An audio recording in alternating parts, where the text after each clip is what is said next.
Hi guys, welcome back to Tutorial Millennials channel.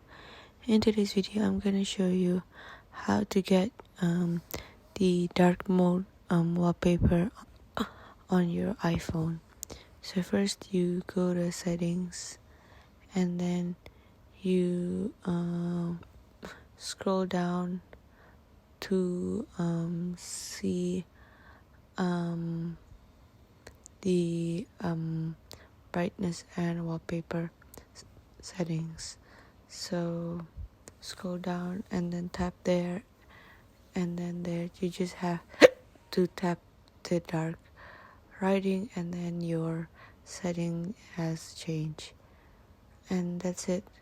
So I hope this video is useful, and thank you for watching.